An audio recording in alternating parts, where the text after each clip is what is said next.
Rights group asks for worker safety pros at Tokyo Olympics.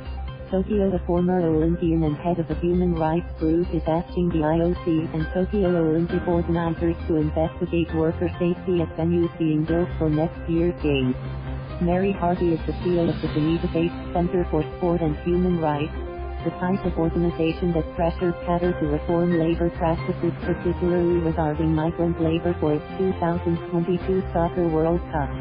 Tokyo has come under similar scrutiny since the report The Dark Side of the Tokyo 2020 Summer Olympics was published last month by the Building and Woodworkers International Union, which also investigated Qatar conditions.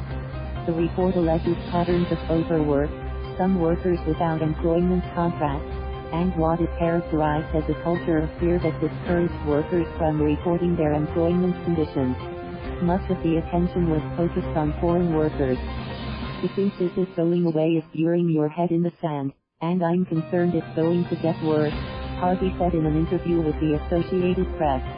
"The heat of the summer months is upon us while construction deadlines are trying to be met. Someone dying or committing suicide shouldn't be acceptable to anyone."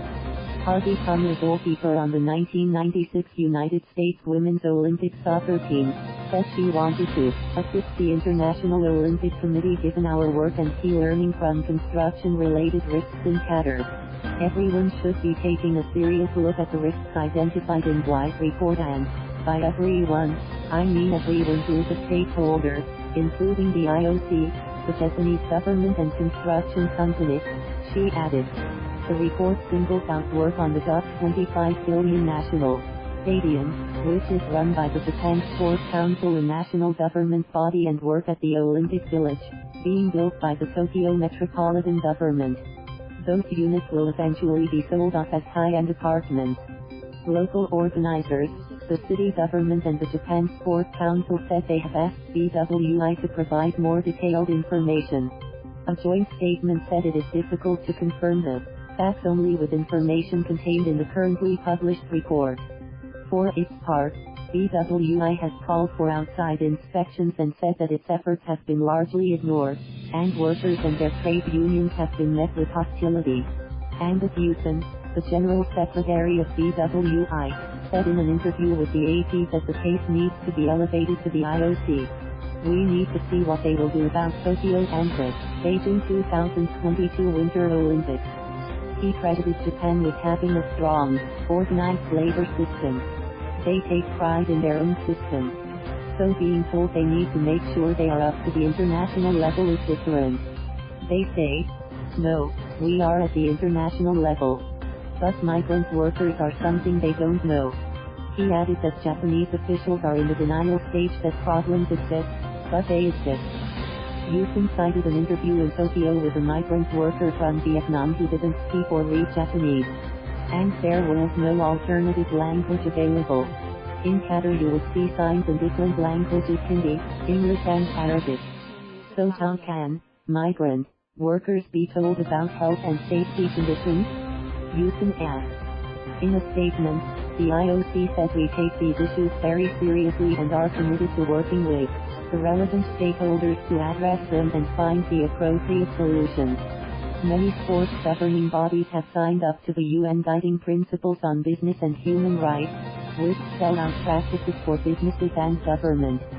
They include soccer governing bodies FIFA and UEFA, the Commonwealth Games Federation, the International Paralympic Committee, and Qatar's 2022 World Cup. The IOC said that 2 years ago it added the UN guidelines to host city contracts that come into effect with the 2024 Paris Olympics. That excludes Tokyo, and the 2022 Winter Olympics in Beijing, where independent labor unions are barred by China's authoritarian government. FIFA has been praised by human rights leaders for reforms enacted in the wake of a 2015 corruption scandal. In a report requested by FIFA, Harvard University professor John G. Ruggie said FIFA leapfrogs other major international sports organizations in human rights measures. The IOC said it works closely with the International Labour Organization, a UN agency that sets labor standards. The IOC said the ILO will discuss the problems with relevant Japanese authorities. With an aging and declining population, Japan is short-handed in many industries.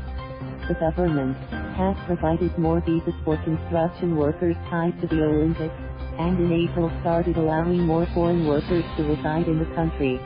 The BWI report said almost half of the workers interviewed did not have formal contracts, and it found dangerous patterns of overwork at both high-profile venues. It said some workers at the Olympic Village reported working 28 consecutive days, and up to 26 straight at the national stadiums.